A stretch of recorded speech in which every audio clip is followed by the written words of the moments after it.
Okay guys, welcome to another class for calculus.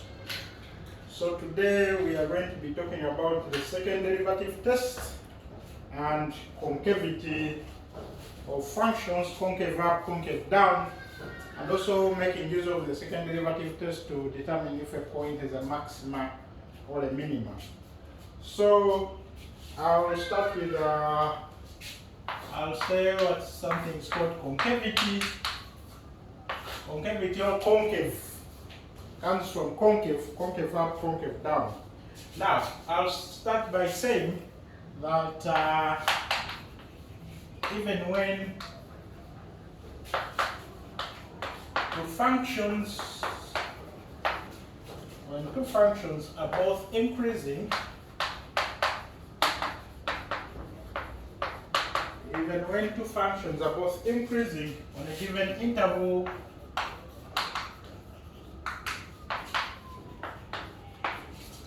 even when two functions are both increasing on a given interval, their graphs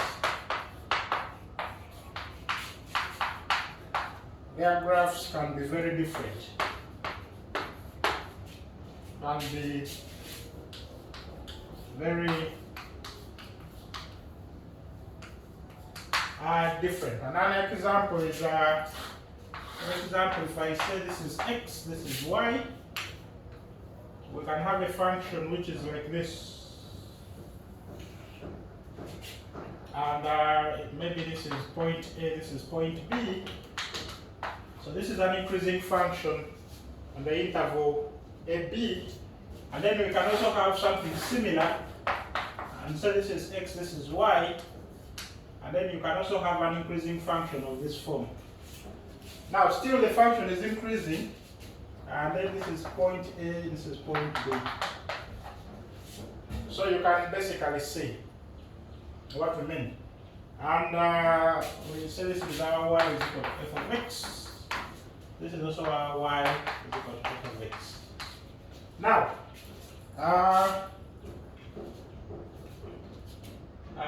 so I'll write a few things up here because I need the pictures. Then I'll say that to be able to differentiate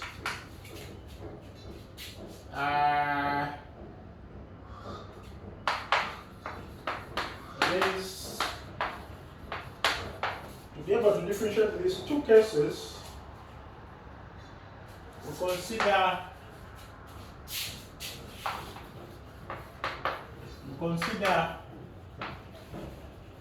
tangent lines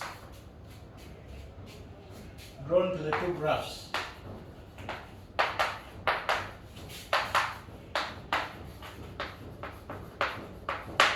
Consider tangent lines drawn to the two graphs. So if you try to draw some future tangents and say this is a tangent, this is a tangent, we also have this tangent. So these are, I drew three tangents. Even here, draw some tangents. Maybe you have the tangent, you have this tangent there. Maybe you can also have these tangents here. So you have this tangent, this tangent, this tangent, this tangent, this tangent, this tangent.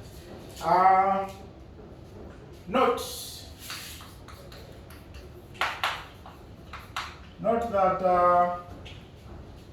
if I say this is one case, this is the second case. And note that in case one,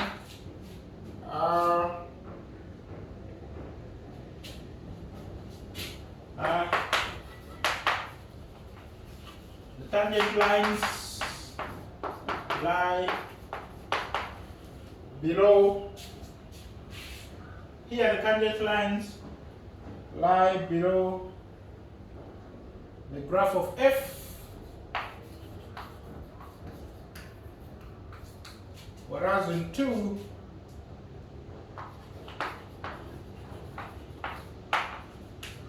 whereas in 2 they lie above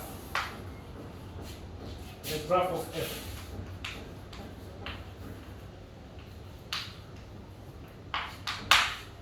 Here they lie below, and here they lie above. In other words, also another thing you can notice is that when you look at these tangents here, the slope of this line is less than the slope of this line, less than the slope of this line. In fact, for the graph where the tangents lie below the curve, you will see that the gradients of the tangent lines are actually increasing. And remember, the gradient of the tangent is the derivative of the function at the point. So in other words, it means that for this graph, the derivative is actually increasing because the gradients of this tangent, so the slopes of the tangents are increasing.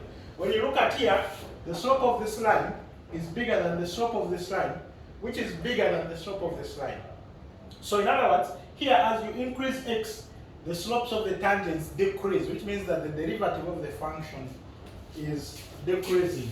So I'll write this up here. I'll remove this.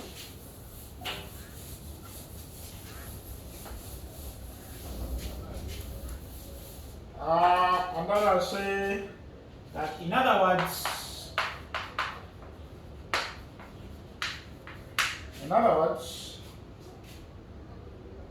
in one, as x increases, the slope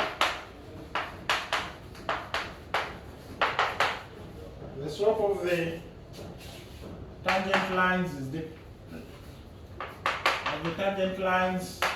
is increasing.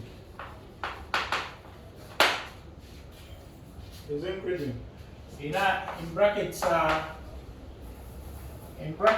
we say that the tangent lines are turning in an anti-clockwise direction. Here you can see that the tangent lines are actually moving like this, so they are basically moving in an anti-clockwise direction, whereas here the tangent lines are moving like this in actually a clockwise direction. And in two,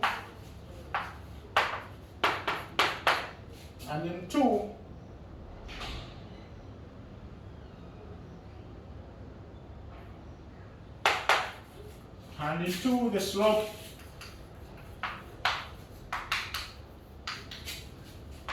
of the tangent lines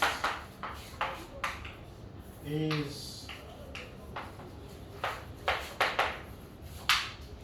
decreasing, or you can say that the tangent lines are turning in a clockwise directions. In brackets, you can say that tangent lines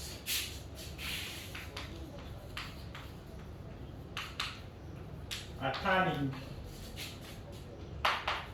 in a clockwise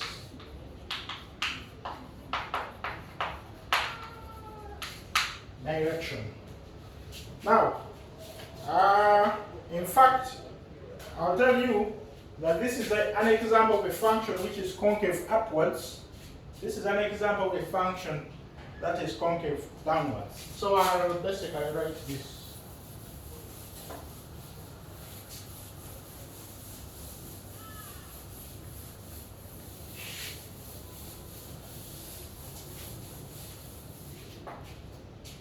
I write this in a definition that let f be continuous on an interval I and differentiable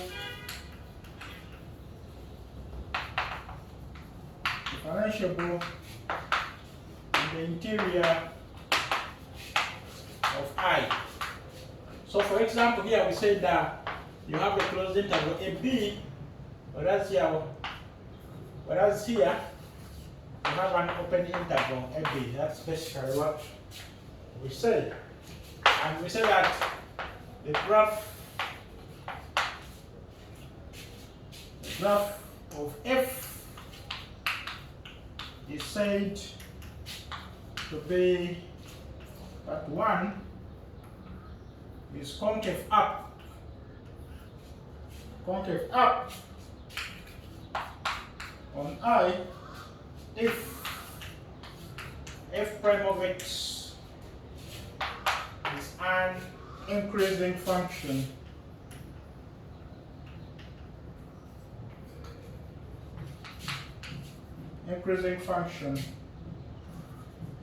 on the interior of I. Increasing function, if f prime is increasing, it means that the derivative of f prime is positive. In other words, the second derivative is positive. And 2 is concave down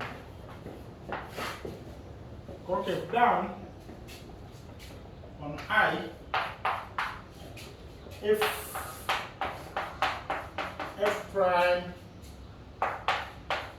is a decreasing function on the interior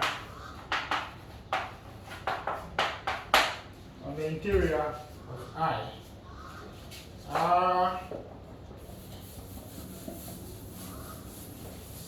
So concave up is also called positive curvature. Concave up is called positive curvature,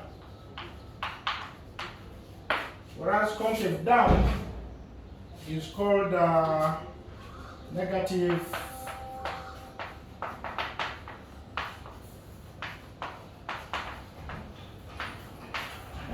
curvature. So concave up is positive curvature, concave down is negative curvature. So I'll give a theorem.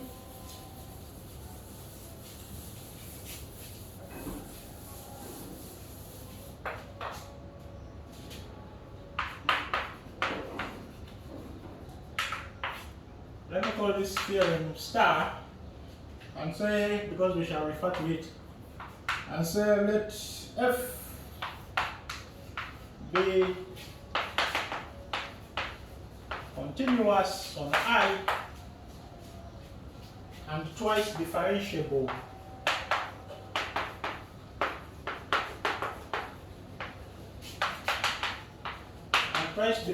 means the second derivative exists, the first and second derivative, and twice differentiable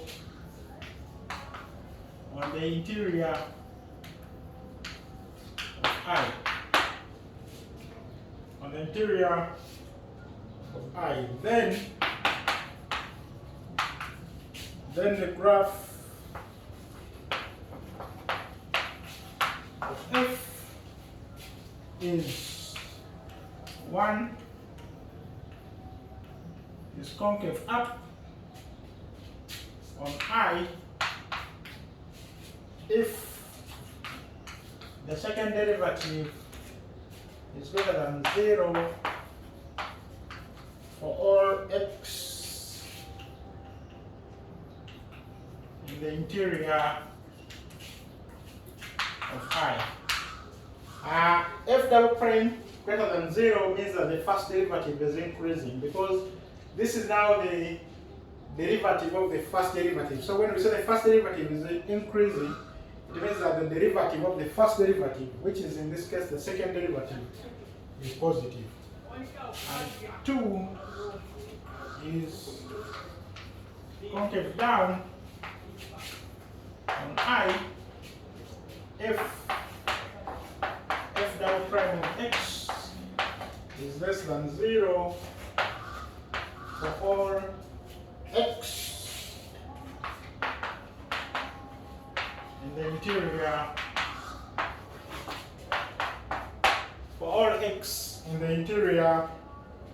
of I. We shall not give the proof for this, but I'll give you a procedure on how to compute or how to determine if a function is concave up or concave down.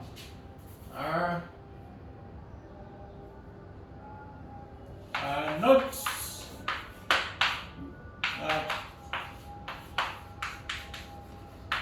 the following procedure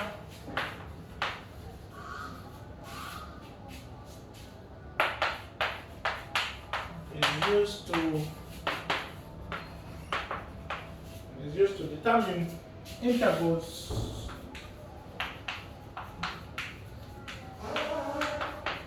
on which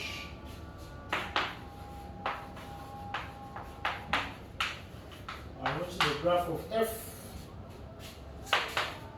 is concave up or concave down. One is locate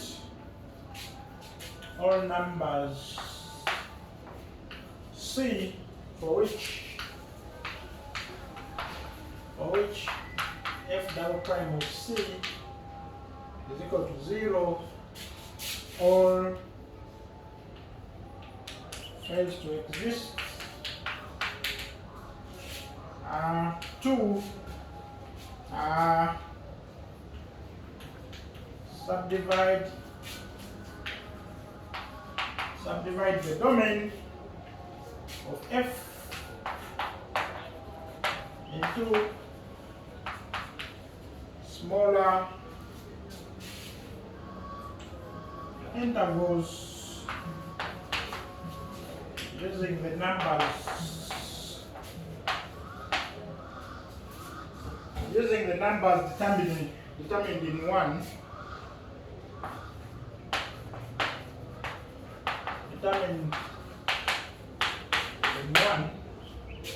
And then 3 is for each interval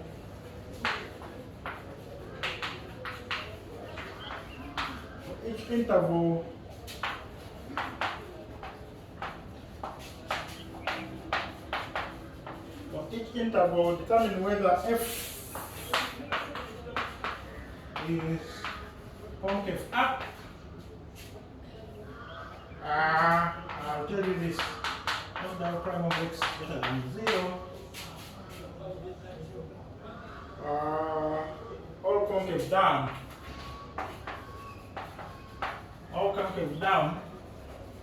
and here we have f double prime of x less than 0. Using theorem star.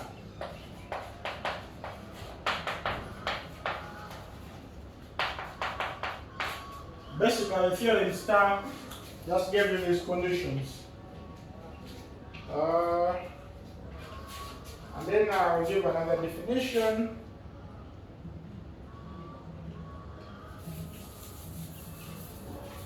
So that is what we shall do. We shall do an example, but let me give a definition before we can go to the example.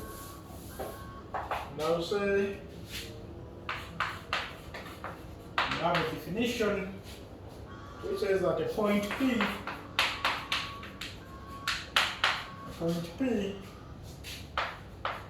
at which the concavity of a function f switches from up to down or from up to down or down to up is called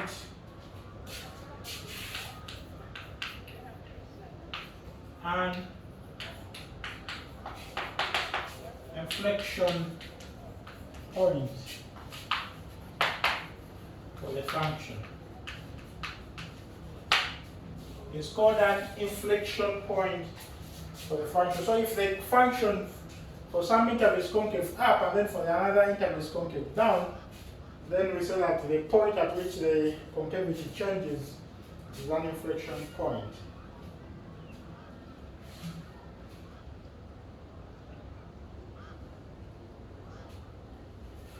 So I'll make some remark. Some remarks is that an inflection point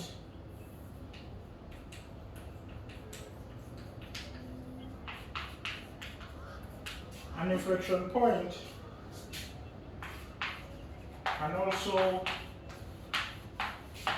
be described as the points at which the curvature changes sign. Remember we said that concave up is positive curvature, concave down is negative curvature. So inflection point is the concave 0.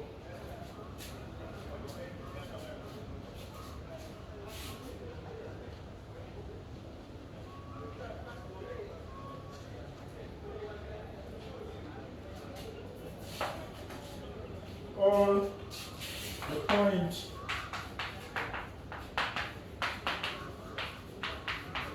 point at which the second derivative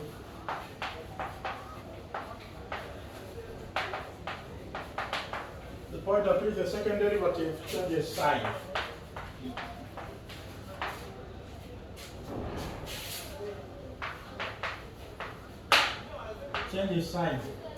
But note that there is no requirement. There is no requirement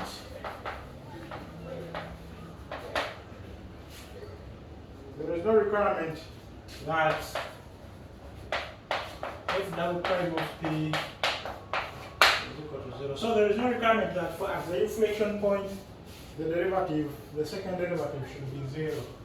But it is defined as a change in curvature. So let me do an example.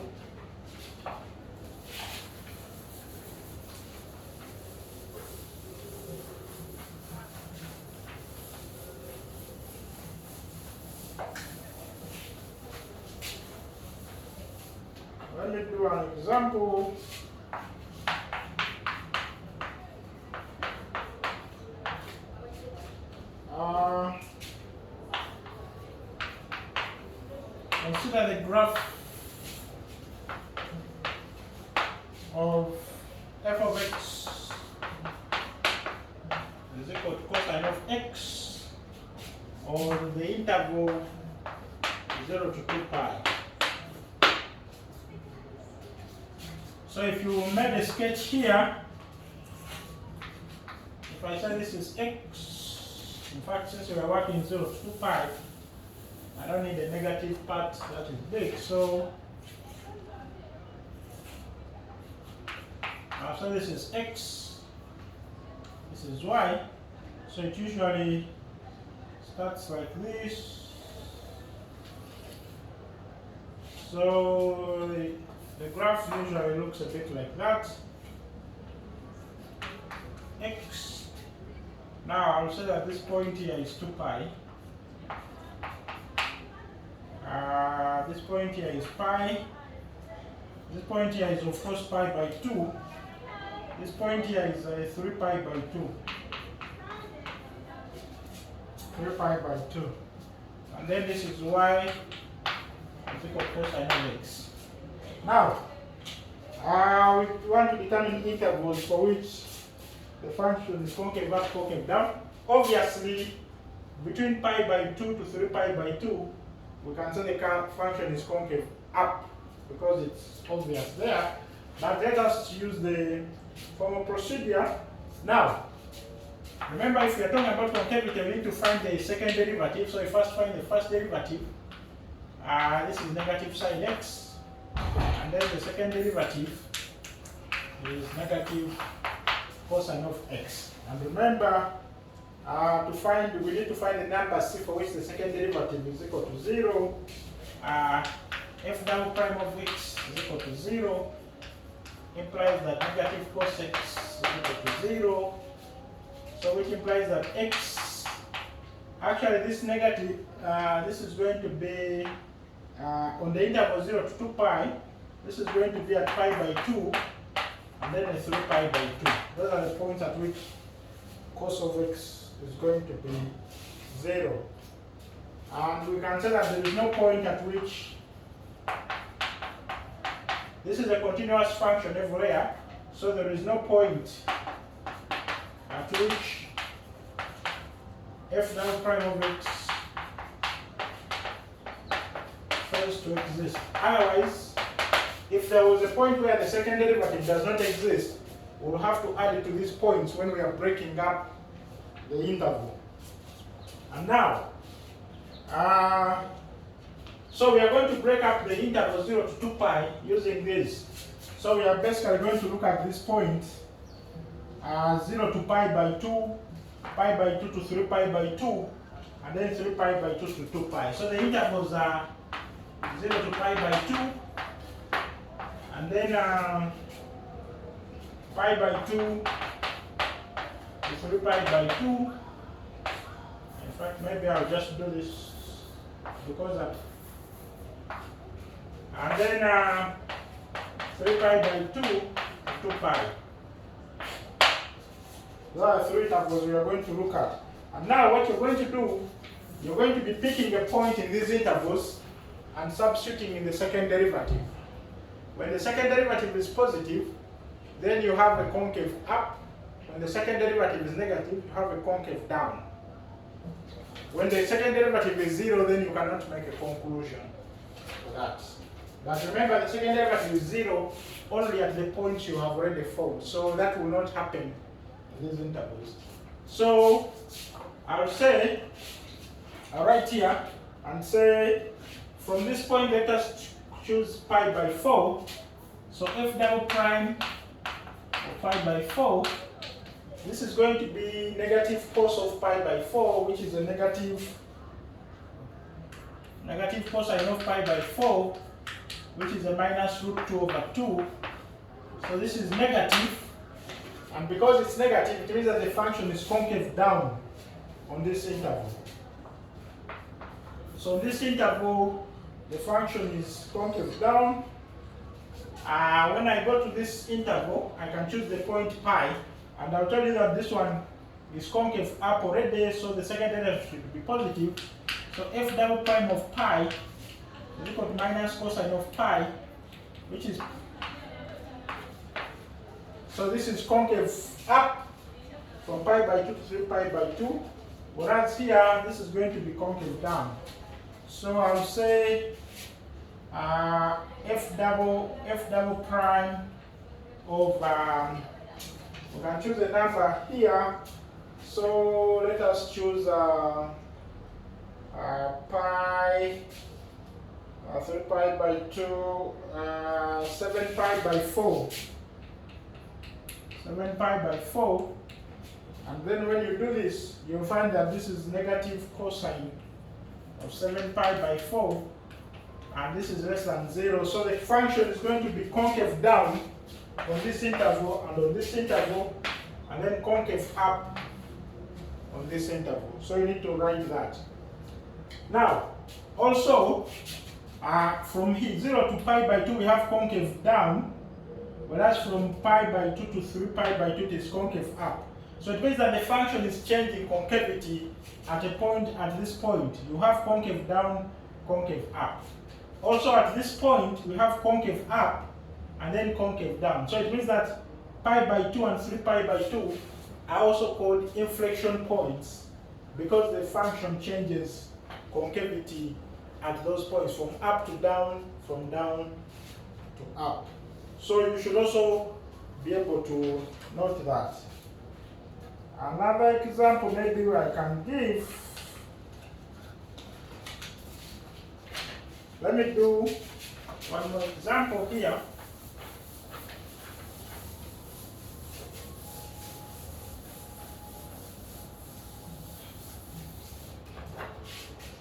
Another example is f of x is equal to x cubed, and here we shall look at the whole real line. So the sketch is going to be something like this. We all know that the graph of is like this, and obviously you guys can see that the function is concave down from negative infinity to 0, and then concave up from 0 to infinity. But formally, we can say that f prime of x is 3x squared, and f double prime of x is equal to 6x. And this is defined everywhere. So it means that to find the points which we shall use to break up the interval, we just need to equate this to 0. So f double prime of x is equal to 0 implies that x is equal to 0. So the intervals we have are negative infinity to 0, negative infinity to 0, and 0 to infinity. These are the intervals we are going to be looking at. And what you will do, pick a point in this interval, substitute in this. So we can see that f double prime of x is less than 0 on this interval, whereas on this interval, f double prime of x is greater than 0. So here we have concave down, whereas here we have concave up. And because we are having a change of concavity from concave down to concave up at point 0, so 0 is an inflection point. 0 is an inflection point because we also have a change in concavity at that point. So we are going to give a second derivative test theorem,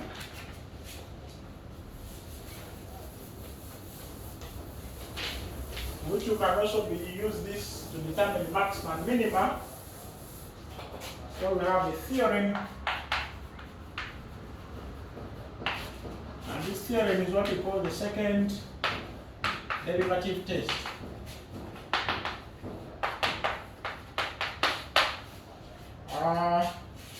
It says that let f be defined on an open interval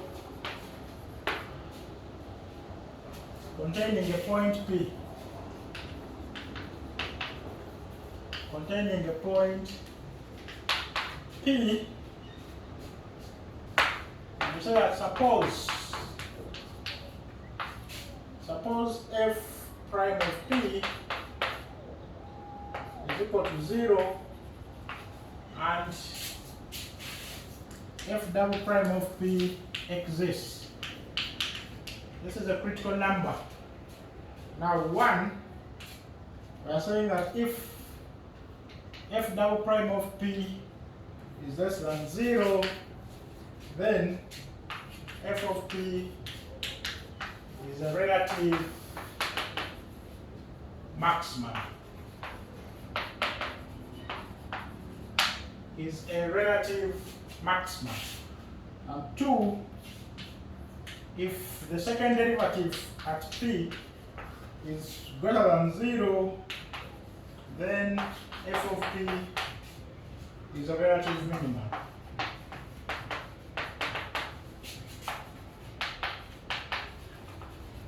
So the second derivative test is actually easy. It can help you to determine relative maxima and minima.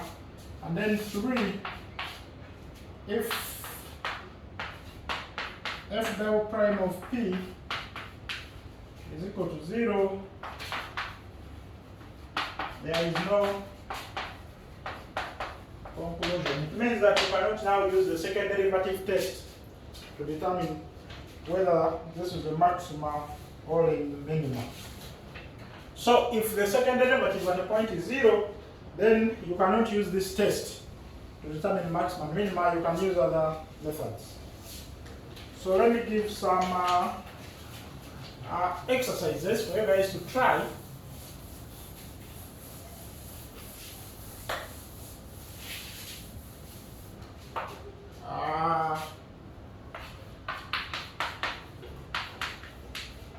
Exercise 1 is determine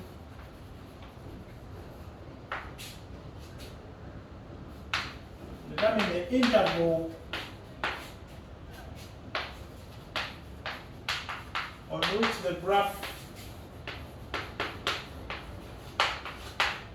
of f is concave up or concave down, and also find an inflection point. Find any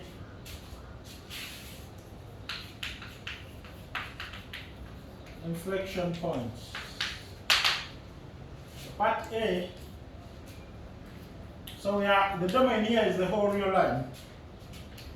It's 3x plus 1. Part B, f of x is x squared minus 4x minus 5. Part C, f of x 9 minus x cubed. Part D, f of x is equal to x squared minus 4. Part E is f of x is x plus 3 cubed. F is f of x is x divided by x plus 1.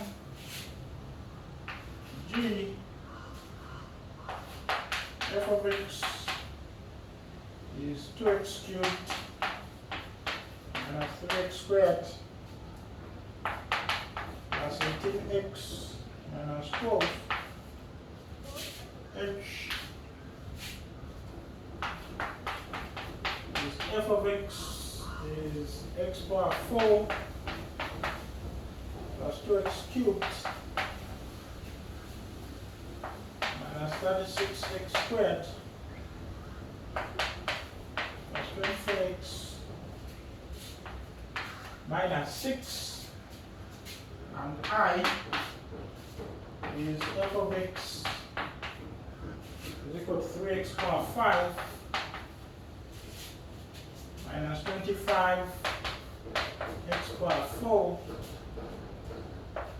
plus 60 x cubed minus 60 x squared plus 2x plus 1 plus 2x plus 1. And then question 2,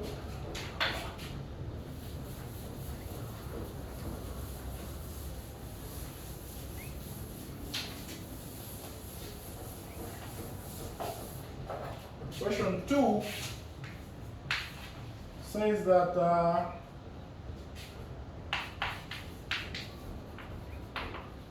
determine whether f has a relative maximum or minimum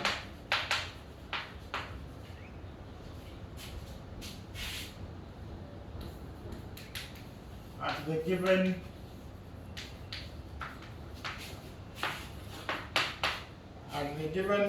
value of x, using either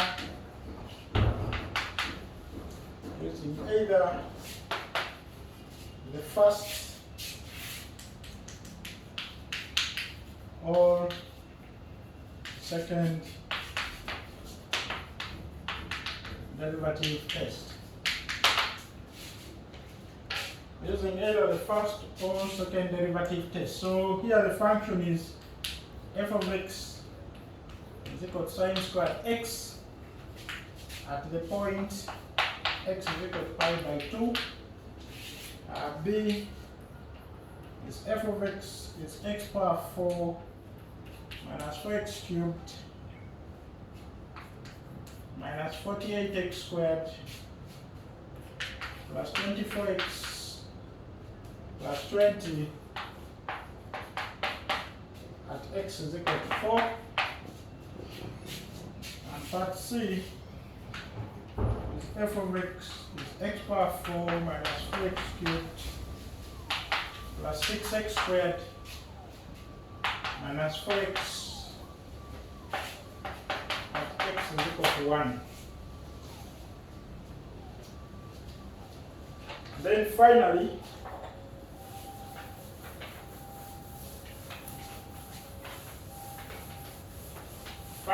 equation 3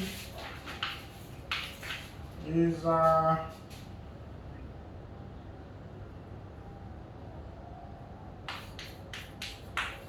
given f prime of x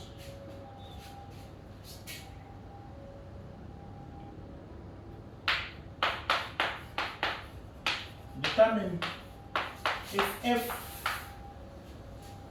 has a relative extremum, and we said that extremum means the relative maxima or minimum. A relative extremum at the given point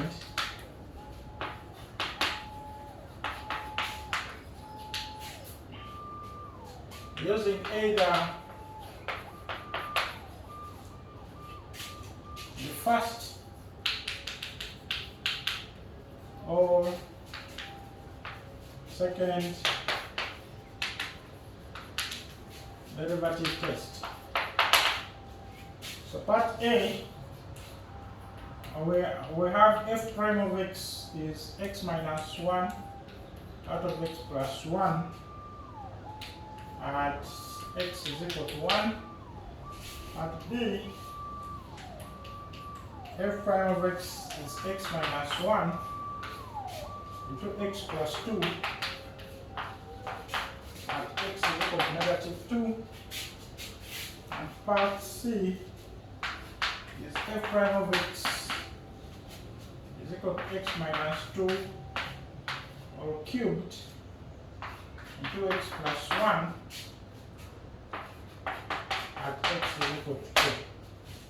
So we shall stop there for today, and then I'll give another class later when I will talk about Hopital's rule. Yes, so you guys can take a look at this